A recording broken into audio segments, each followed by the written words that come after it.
my personal standards. So I'm going to go over a couple of my personal standards talking about finance, relationships, and fitness.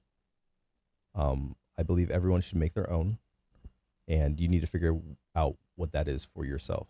But for me personally, I have to have a baseline of what I'm getting myself into. So for me, it was important to figure out my baseline. So how I did that was I looked at the average American. So that's annual income. So between 20 to 25, it's around 40,000. 25 to 30, anywhere between 60 and 80, and then 35 up, 35 to 40, and then 40 up is like 80 to 100,000, right? And depending on where you live, it can be lower or higher. So that's what I did personally. And after that, everyone hangs on your annual income, how much money I make a month. But at the end of the year, doesn't matter how much money you make, it matters what you have. So assets, right? And most people don't even know what an asset is. Most people don't even have any assets. Most people have more debt than they do assets, right? So what I wanted to do with my foundation was have my assets in place. So I figured out what most people make money off of, what most people that are successful that I want to be in, what they have. So most of them have houses, so housing, they have investments, and they have retirement. All three of those are different, right? Once you get to a certain point in your life, you don't want to be paying somebody else to live, and that's housing. So you buy your own house. Once you're there, it's very scary. Everyone says it's too expensive no matter where or when you buy a house. I bought a house in 2018 and it was super expensive, and everyone's just like, you probably shouldn't do this. And I did it anyways. It was beyond my means. I had to put more money into my house when I first got it than I should have, right? So for me, I have a housing allowance, and I went over that. I paid my own money into it.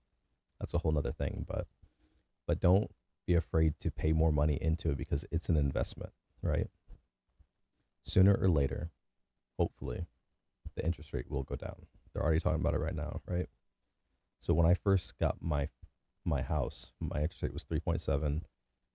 I refinanced down twice within 2 years to get it down to 2.2, which is crazy, right? But right now the interest rates, I think we're like 6 months ago, we're like 7. They went down to 6, and they're probably going to go down a little lower. So even if you buy high, as long as you can make it work, and even maybe work more to make it work, you're paying yourself to live, right?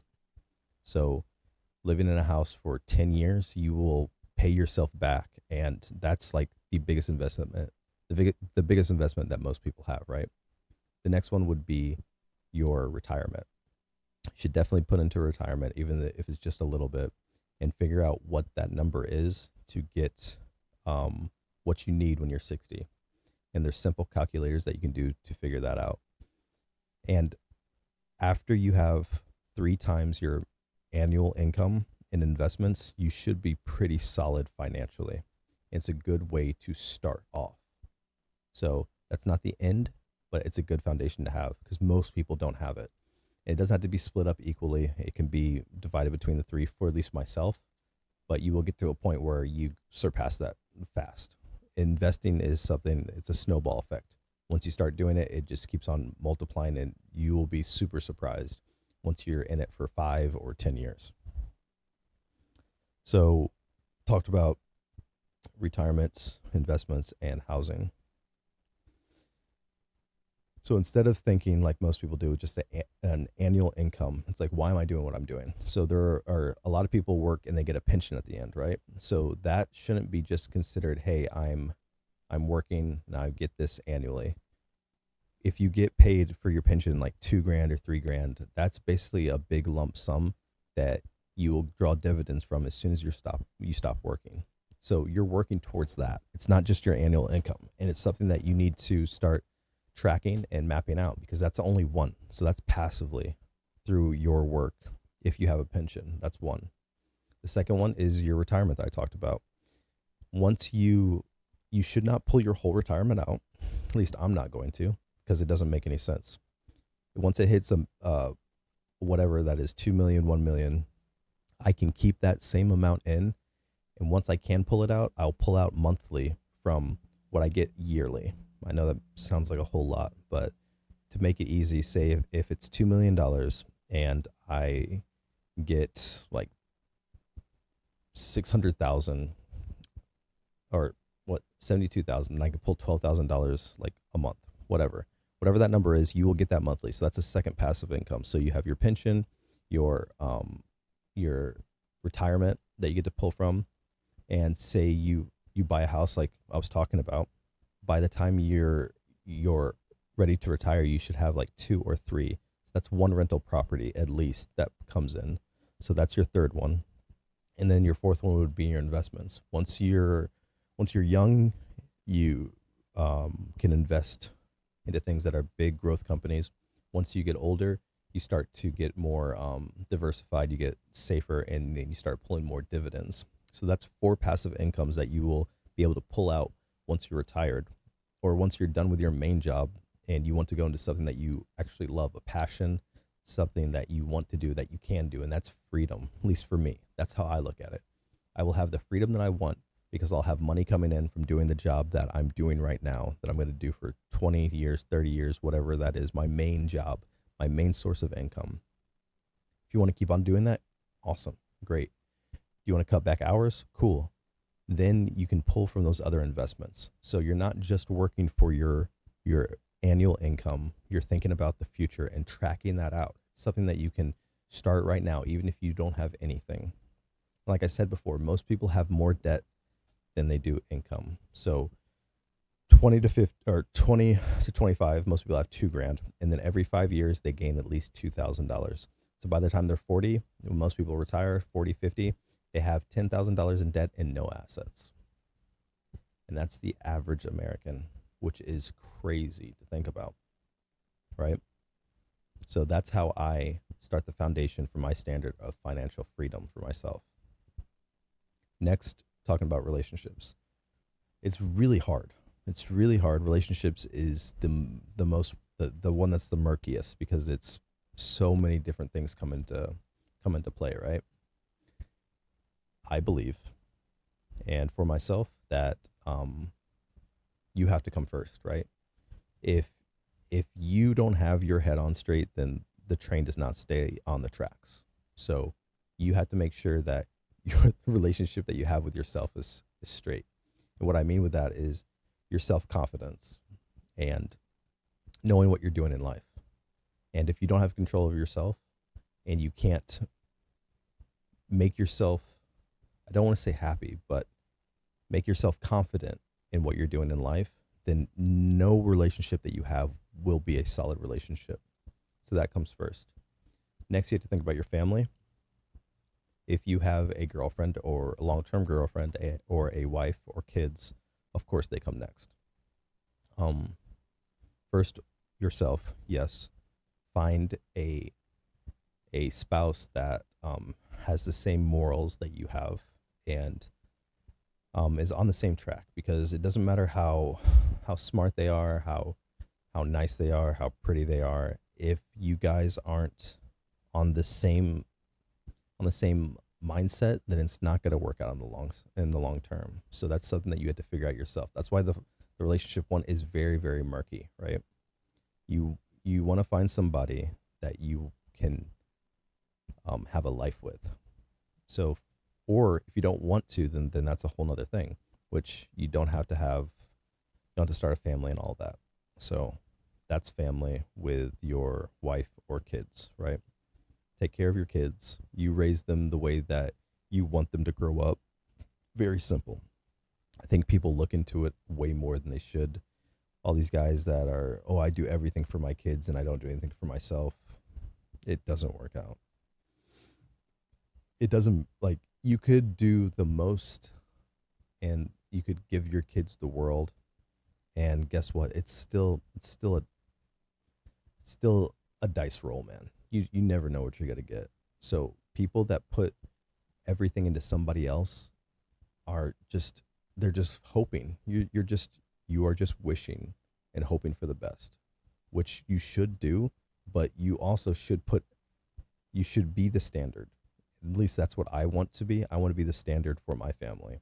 So when something bad happens, they come to me because they know that I will handle it and I know how to handle it and I'm good under pressure and I've put myself in these situations before and I can think logically and get the job done. Right? So now going to family. I'm talking about mom, dad, grandparents, cousins, aunt, uncle, the whole shebang, right? Again, it's rough. You could have a bad family. Sucks. Sucks. You could have a broken family. You could have no family at all. Um, in any case, if you didn't or you don't, if you don't have a good family or you don't have any family at all, that's a perfect reason to start one. I think the most selfless thing that you can do is have a family. It would be 100% easier. I would be 100% more successful and have more things in my life, right? These superficial things that don't make me happy personally, I could have a lot more of those if I didn't have a family in my life, right? So I think it's the most selfless thing that you could do to have kids, take care of them, keep your relationship strong. Marriage is a bitch, 100%. It's hard work every freaking day. And I can't just do me all the time, right? So going back to your brothers, your sisters, your dad, your mom, and all that stuff, I've dealt with a ton of stuff. And again, you want, as I'm talking, speaking as a man, you want to be the stoic figure in your family. And even though no one seems to care, at least for me, I try to care about everybody. I try to communicate with people the best that I can. But if there are relationships that you've tried and tried and tried and it doesn't work out, which most people have those, it's personal preference. If you're ready in your life to make that work, then that's cool. Me personally, there are some people where I'm just like, I'll give her 5 years. I'll give her 10 years. You know what? He needs some time.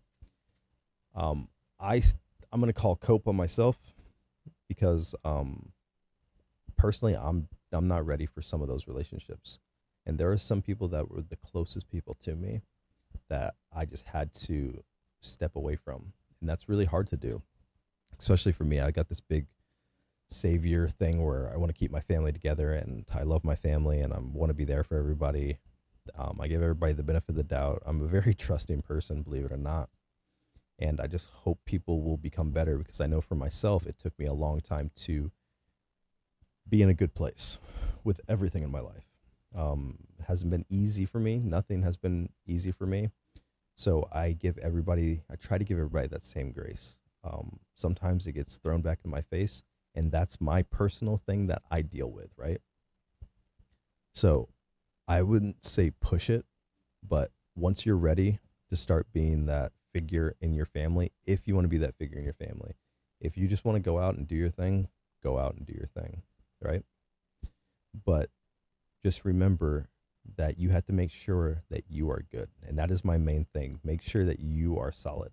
And that comes into the other things with your financial situation, with your health, all of that, because they all tie together. Everything. Your finances and your fitness and your health ties into your personal relationships. Because when we're talking about health and fitness, which we'll talk about next, that's your energy levels. That's how much you can give to people. That's how you are treating yourself physically inside to be able to give people energy on the outside, right? So next is your health, right? I think it's super important. I am a very healthy guy. I could be better, of course. And as I get older, I have to change things. And it's not fair. It's not right. It's not good. It's just the way it is. And for me, I want to operate on a level, on a top level, a high level, right? So for me, I'm very fortunate to enjoy physical activity. So I am a big proponent of lifting weights and competing as a man because when we're in high school or we're like in our 20s and all that, then we compete because that's what we do. And I think for men, that's something that we are losing, that we have lost. So I'm not saying that you have to be a meathead and be in the gym all the time, but be competent at something physically. be able, and even if you're not good at it, just being able to compete is something that will keep you young. And for men, keeping your testosterone high is something that keeps your energy high, and it is what men need, right? So figuring out what you want to do to stay physically fit is great. I think as you get older, lifting heavy weights is good. Even for your long-term health, it makes your bones more dense. And once you start getting older, that's one of the biggest proponents of people getting broken bones, not being able to walk, and everything like that, right? So for me personally, I want to lift weights until I can no longer lift weights again. Once I get older, maybe in my late 60s, I'll stop, but I will still always do something physically because I like to do something hard in the day. And for me, that's lifting weights. And me putting myself under that kind of pressure every day is something that puts me in that surviving kind of mindset, in that I've done something. I went out there and I put myself to the test. I try to test myself every day, and working out is something that's very easy. It's you against you. It's who you were a year ago, and that kind of iron sharpens iron thing is a real thing, and it helps me stay mentally and physically ready for everything, for all the relationships in my life, for me to be able to go through hard times. And like, when people are complaining about stuff, it's usually the people that have never put themselves through the fire. And working out and being healthy is putting yourself through the fire. It's like, oh, I want to eat this, but it's like, that is not good for me. And just because everybody else is doing it doesn't mean you should, because most people aren't doing what they should be doing. And that's a good thing when you're like, you know what, I'm not going to do that because it's not good for me. And later on, it'll pay off, just like everything in life. So those are a few of my standards that I have that I want to put out to you guys, but they all go deeper. 100%. You can always be doing more to make yourself better. And I think you have to make yourself better to be able to provide anybody else anything. I believe it can work for a little bit if you're neglecting yourself and saying, "Oh, I'm doing everything for everybody else. Oh, I sacrifice everything for everybody." But if you're not on if your head's not on straight, even if what you're doing for the people that you love or for this goal that you're trying to reach, it's not going to last. It's not going to last. And it's also, when other people are watching you, why would they follow you? Because you are destroying yourself, or you're not keeping yourself in check. And personally, I wouldn't trust you when it came down to it, and other people won't. They may lie to you and say that they do, which is another thing. If you're not doing what you're supposed to be doing now, who cares? Like, for me, when guys are complaining about, oh, this is going wrong, this is going wrong, for me, I kind of get excited. It's like, that means that you have all the potential to do better. And if you think about things like that, it'll be great. I've looked over my shoulder for many, many years. It took until I was like I had everything in place to finally be like, you know what? I'm good now. But that's when you start getting that comfort, and everybody starts getting comfortable in whatever situation they're in. That's when you need to change it up. That's when the working out comes in, because that never changes. If you stop working out, your body will let you know. That's why it's like the easiest test to find out. If you start eating like shit, you will know. You will physically see it. It's like, okay, wow, I got to keep this up. Your finances, if you stop doing what you're doing, you stop bringing in that extra money, you stop investing, you'll see that slow down. That's why it's good to set that foundation. Find out whatever baseline you need for your finances, for your relationships. You know, if you have a rocky relationship with your family, start slow. After a couple years, that'll grow. Maybe other people start talking to everybody. Maybe other people will be inspired by you, and maybe things will get better for everybody in your life. And that's the goal right there. Slowly finding a baseline that works for you, that you find what your picture of freedom is, and work towards that. Figure out how to do it. Start understanding how to make that work. If you want to find a great woman, have a couple kids, start figuring out what that looks like. And stop listening to people that don't have what you want. It's very simple.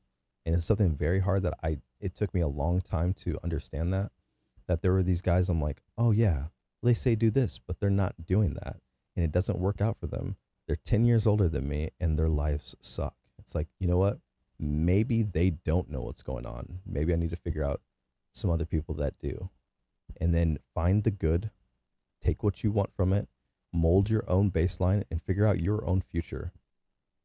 But you can just go through life and then hope everything works out. You can pray as much as you want and hope it works out. Or you can make a difference in your life by figuring out what you need to do.